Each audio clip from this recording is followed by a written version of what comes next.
The times, they are a-changing. A senior leader talks about how the Army Reserve is taking advantage of the changing size of the Army. A major shift in the way we do business, how the Army force generation process improves the way we go to war and increases deployment predictability. Soldiers trained with the Department of Homeland Security and the Department of Agriculture prepare soldiers for deployment. These stories and more ahead on this edition of Army Reserve Today.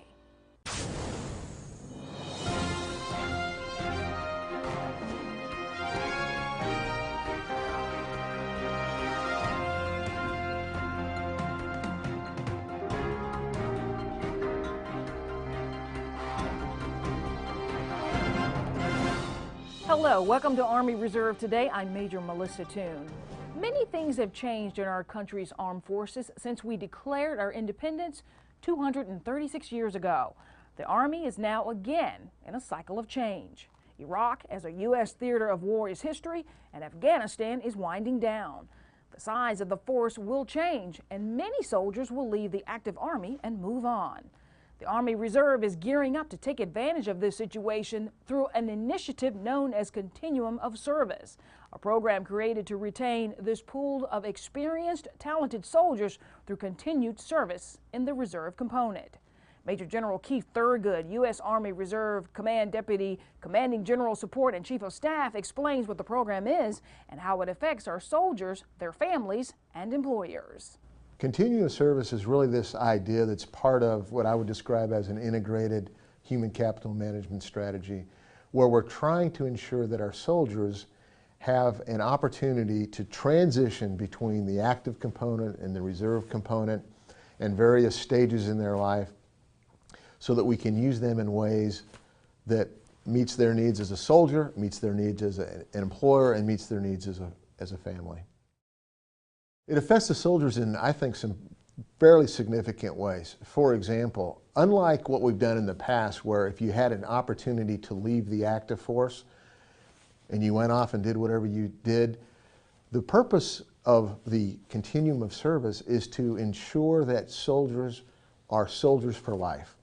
And so we want to create an opportunity for soldiers to transition between the active component and the reserve component, allows them to take a knee when they need to go take a knee, meet their family needs, because every soldier is at a different stage in their life and in their career. And so the continuum of service recognizes the fact that a soldier is a soldier for life, and that's what we want them to be. But it also recognizes that we have to be as flexible and agile as we can so that those soldiers can continue to be productive and great soldiers wherever they are in their career, their life.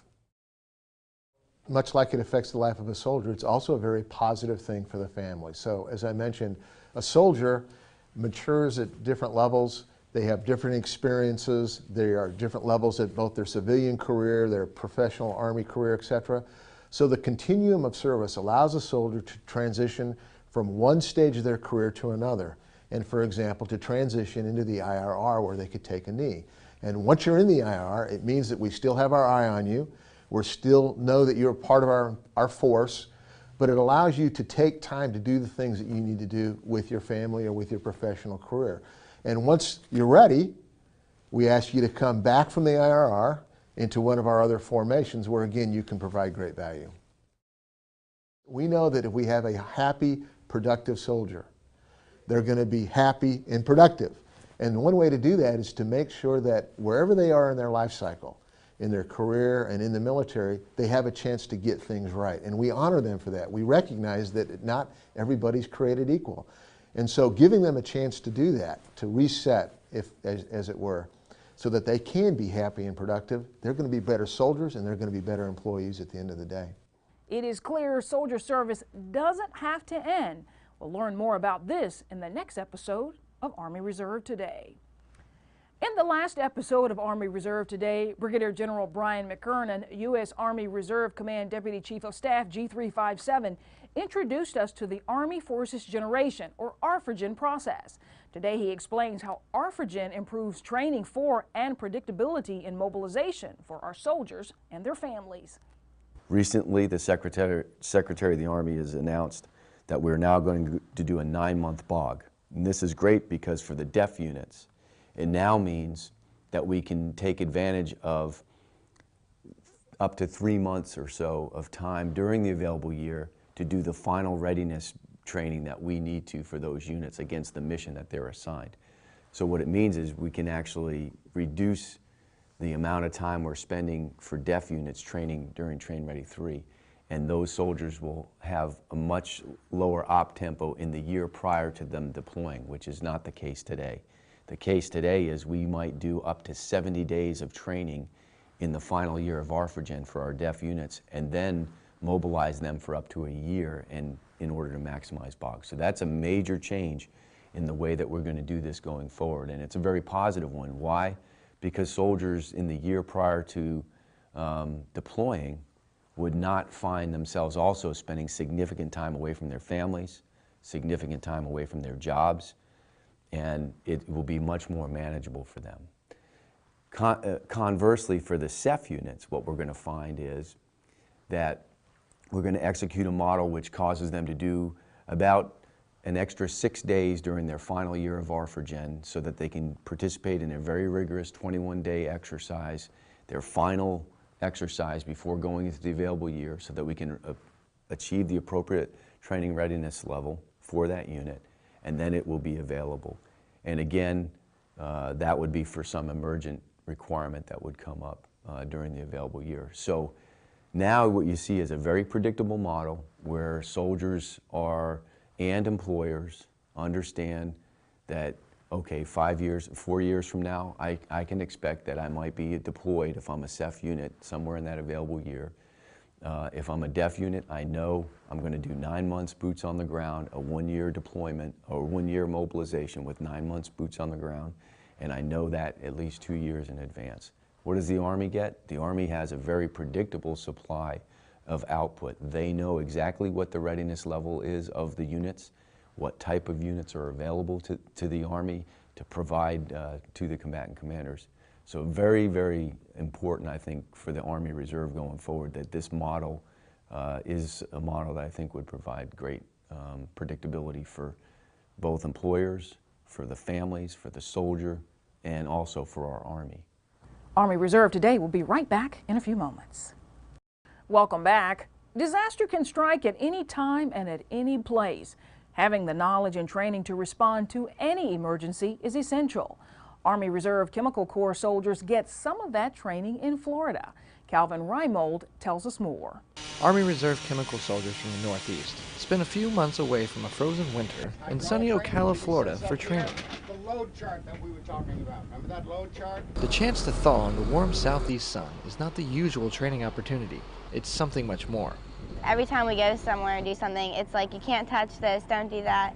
But here it's like you want to get your hands on it, and they push you to try to get the whole danger thing going on, and I like that. Because your fulcrum is going to be higher, so when you grab low, you're lifting high and it's actually pulling it straight out. Reserve soldiers trained for about 2 months with Safety Solutions Incorporated, a company that specializes in urban search and rescue techniques and procedures.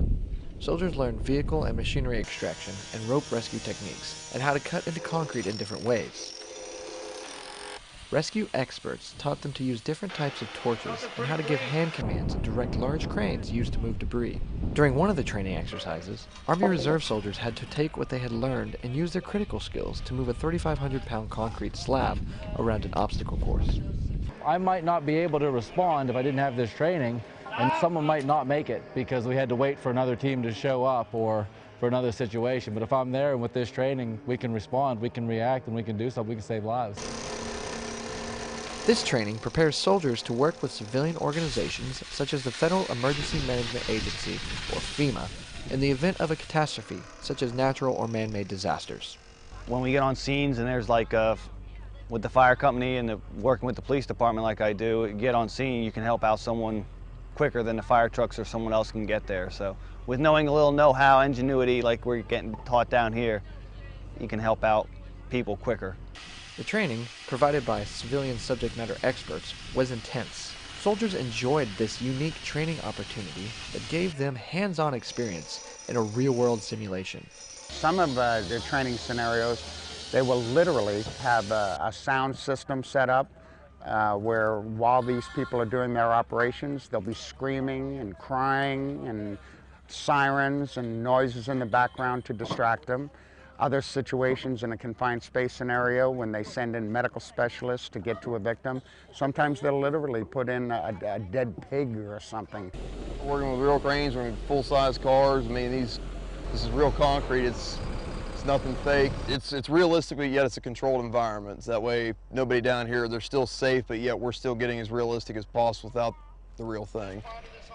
The more we're trained to handle these types of situations, just a better fighting force will be, or better able to save lives. For the Army Reserve Today, I'm Calvin Reimold. Realistic training like this prepares Army reservists for real-life missions. A new approach provides Army soldiers a more streamlined way to manage their professional development. The Structured Self-Development Program was developed by the United States Army Sergeants Major Academy to help soldiers, active reserve, and the National Guard achieve professional and technical success as they move through the non-commissioned officer ranks. Sergeant First Class Jerry Whitehead, USARC G37 Individual Training Operations NCO, explains the SSD process. Structured Self-Development, SSD, is a program that bridges the gap between the different levels of the non-commissioned officer education system, NCOES. SSD 1 will become a prereq 1 October 2012. SSD 3 and 4 becomes a prereq 1 June 2013, and SSD 5 is to be determined. It is a distance learning program, but it enhances what you learn in the classroom from the different levels of NCOES. You can go to AKO, click on the My Training tab, and it's really too easy. My Training is going to pop up a page, and SSD is in the top left-hand corner. You just click on that, it'll take you to ATARS, you register, and there you go. You have 3 years to complete the course. But I advise when soldiers are registering for a course, they need to pay attention to the course start date. You pick a course that's already started, you may not get the full 3 years to complete the course. The course is set up to where you can take it as fast as you can do it. Some people have done it in 2 weeks, some people 2 months. It's just how fast you want to complete the course. It's just going to give you more skills, more enhanced skills, and it's going to continue enhancing throughout your career. The last level is after you've gone through the Sergeant Major's Academy. So for your whole career, it's just going to continue to enhance what you've learned in the classroom and make you overall better, which is going to transition to not only the Army Reserves, but your civilian life, your family life, every aspect. If you go to the Army Reserve webpage and click on CSM Schultz's section, the information will be linked to his webpage. According to the U.S. Army Sergeants Major Academy, SSD reinforces what soldiers learn in institutional training and operational assignments. Whitehead says it allows Army Reserve soldiers more opportunities for continuing their military service. Soldiers and civilians bound for Afghanistan are getting training from a U.S. government agency not usually associated with mobilizations and deployments. Specialist Katie Summerhill explains. Afghanistan and California. Not too often are they connected for terrain similarities. However, that is exactly why the USDA hosts pre-deployment training at California State University, Fresno. The Agricultural Development for Afghanistan Pre-Deployment Training, or ADAPT, is teaching service members and civilians how to connect with Afghans on an agricultural level, even if getting their hands dirty isn't their norm. That's great, but I mean, I'm from Orange County, California. I don't know anything about agriculture at all. So it was really great to come out here and see, like, what does wheat look like? How do you actually plant a tree? Like, how do you do irrigation? Seeing not only how we do it in the United States, but also how they do it and how we can kind of bridge the gap, maybe enhance their capacity a little bit. CSU Fresno has a large agricultural program, and the area of Fresno has climates and soils extremely similar to those found in Afghanistan. These two factors combined give ADAPT the capability to give those going downrange comprehensive training. So at least by bringing us out here into such an environment where a multitude of crops are grown, there's cattle and livestock, getting us hands-on trained to be able to not just understand from a lecturer's perspective, but to get our hands out there, our eyes on, really helps to cement this into us. Since agriculture accounts for 80% of Afghanistan's economy, making it a necessity in every Afghan's life, it's evident the Afghans know how to grow crops. The soldiers understand that this course isn't about teaching how to farm, but rather a different way of farming. We're not here to become subject matter experts in agriculture. We're just here to be able to identify certain problems and to know what some of the inhibiting factors are in their society, and to be able to draw resources into them so that they can overcome and adapt to these resources and eventually build capacity and expand beyond that. The instructors of ADAPT, all college professors from throughout the country with experience in Afghanistan, make sure that all students leave with one message impounded in their minds. It's got to be an Afghan solution, it can't be a U.S. solution. And that's a difficult task to do, because here we know what to do. ADAPT started in 2011 after a Marine Civil Affairs group returned from Afghanistan and asked the USDA for training in Afghanistan agriculture. From Fresno, California, I'm Specialist Katie Summerhill, USACAPOC Public Affairs. These fresh ideas will boost the Afghan farming community. It is the largest theater-level human resources exercise in the U.S. Army, and soldiers from over 20 units participated in Silver Scimitar 2012 earlier this year. Specialist Christopher Jones reports. Click in on either AK or... Instructors at the Silver Scimitar 2012 spent several days preparing these human resource professionals to maintain and operate postal services throughout the world. The branch chief of the Military Postal Service Agency says he knows what it takes to be a successful postal worker in any situation. Yeah, I've seen a different caliber of soldier here. I've attended approximately 5 Silver Scimitars, and the soldiers seem to be pretty motivated, interested in learning, and very participant. The Observer Controller Trainers, or OCTs, run the culminating training event based on real-life situations to help both the soldiers and their leaders go from the classroom to the battlefield. It's tough when you know you're still in the classroom and only a less than 24 hours separates the time from when you were receiving instruction to actually providing instruction and giving it to your soldiers. But that's our whole purpose in being here, to hit them with those real-life situations that we've literally taken from theater to provide the lessons learned, all the latest things that have transferred, along with what we know to be true that's in black and white regulation. After completing the exercise, the students will embark on missions around the world to support warfighters and their families. Reporting for the United States Army Reserve Command and the 214th Mobile Public Affairs Detachment, I'm Specialist Christopher Jones. The Army Reserve's 214th Mobile Public Affairs Detachment of Richmond, Virginia provided this story. Earlier this year, the Army Reserve's 1st Mission Support Command in Puerto Rico held its first Youth Leadership Education and Development, or YLEAD, summit in San Juan. Approximately 50 teenagers between the ages of 14 and 17 from various locations around Puerto Rico participated in the summit. YLEAD educates the teenage children of U.S. Army Reserve soldiers to become leaders in their communities, develop healthy social skills, and grow as responsible citizens while facing the separation from a parent due to mobilization. The summit aids in assisting youth to cope with the absence of their parents while developing readiness in military communities. YLEAD workshops at the summit include decision-making, conflict management, and family relations, among others. According to officials, the YLEAD Summit will be held annually. Thanks to the Public Affairs Office of the 1st Mission Support Command at Fort Buchanan for providing this report. And that will do it for this episode of Army Reserve Today. For more information about the Army Reserve, check us out online at www.usar.army.mil. You can friend us on Facebook or follow us on Twitter at U.S. Army Reserve. From Fort Bragg, North Carolina and the U.S. Army Reserve Command, I'm Major Melissa Toon. Thank you for watching.